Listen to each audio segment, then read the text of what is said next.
So hey guys, welcome back to my YouTube channel. স্বাগতম জনাইছো আপোনাক অন্য এটা নতুন ভিডিঅ'লে আশা কৰিছো সকলোৰে খবৰ ভাল যদি ভিডিঅ'টো ভাল লাগে তেতিয়া চেনেলটো সাবস্ক্ৰাইব কৰিব লগতে যদি আপুনি চেনেলটোলৈ নতুনকৈ আহিছে তেতিয়া হলে চেনেলটো সাবস্ক্ৰাইব কৰিব নাপাহৰিব আৰু লাইক কমেন্ট কৰিব নাপাহৰিব তো বেছি সময় নষ্ট নকৰি ভিডিঅ'টো লৈ যাওঁ তো ইয়াতে Animal Husbandry ফালৰ পৰা নতুনকৈ পোষ্ট ওলাইছে 137 টা Animal Husbandry and Veterinary Recruitment APSC ফালৰ পৰা কণ্ডাক্ট কৰা হৈছে Organization Assam Public Service Commission Veterinary Officer and Block Veterinary Officer 137 টা পোষ্ট আছে তো ইয়াতে কোৱালিফিকেশন দিয়া আছে degree in Animal Husbandry and Veterinary Science তো ইয়াতে আপোনাৰ ডিগ্ৰী থকাটো বাধ্যতামূলক Animal Husbandry আৰু Veterinary Science ৰ পৰা তো বয়স দিয়া আছে 21 বছৰৰ পৰা 30 বছৰলৈকে আৰু এপ্লিকেশন ফিস 297 আৰু স্টাৰ্ট ডেট 7 আগষ্ট অৰ্থাৎ অহা কালিৰ পৰা আৰু লাষ্ট ডেট 6 ছেপ্টেম্বৰ তাৰিখলৈকে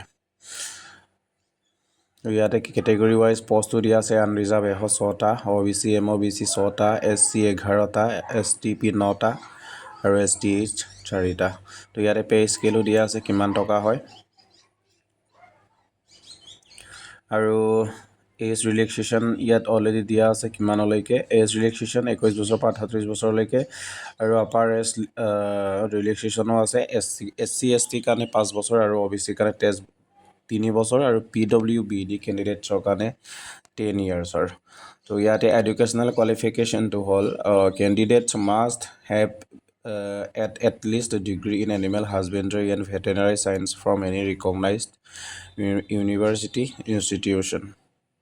So citizenship dia ase candidates must be Indian citizen as defined in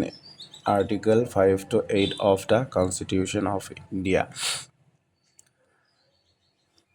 Fees to ya dia ase SC ST karne 47.20 taka 47.20 আৰু OBC MOBC karne 197 আৰু general caste karne 297 আৰু BPL karne 47 আৰু PWBD karne 47 তো ইয়াতে important links দিয়া আছে যদি আপোনাক লিংকটো লাগে তেতিয়া লিংকটো আপোনালোকক তাত ডেসক্ৰিপচনত পিন কৰি থৈ দিম পে স্কেলটো হৈছে 30000 ৰ পৰা মান্থলি 1,10,000 আৰু গ্ৰেড পে হল 12,700 টকা পে বেন হয়তো হ'ব 4 তো eligibility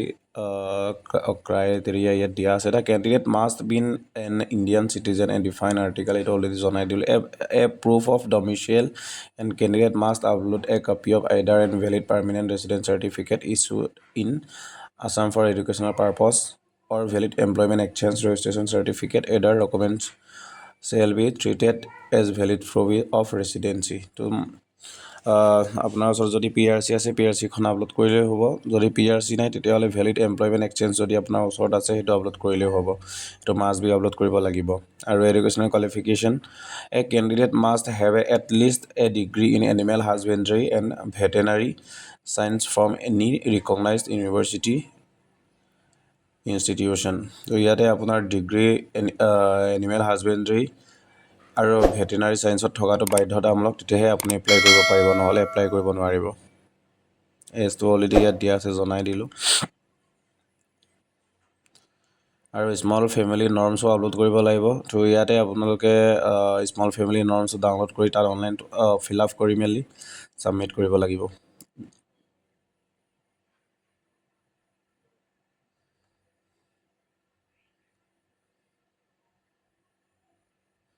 So the commission will also decide the conduct examination tests zone wise depending upon the numbers of candidates against district shown below. So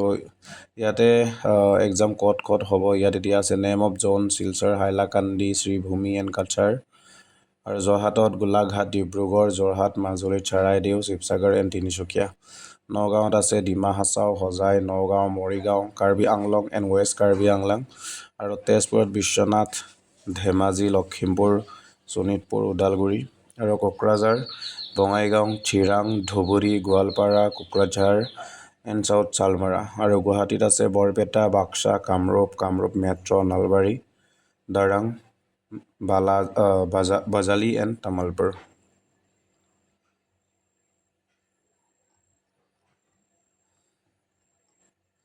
আৰু ডেটবিলাক অলৰেডি আপোনালোকক জনাই দিয়া হৈছিলে ডেটটো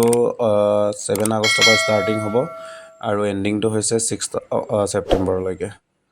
চ' ভিডিঅ'টো ইমানতে সমাপ্ত কৰি যদি আপোনাৰ ভিডিঅ'টো ভাল লাগিলে তেতিয়া শ্বেয়াৰ কৰি দিব নহ'লে যদি নতুনকৈ আহিছে তেতিয়াহ'লে ছাবস্ক্ৰাইব কৰি দিব চেনেলটো তো আজিলৈ ইমানে ধন্যবাদ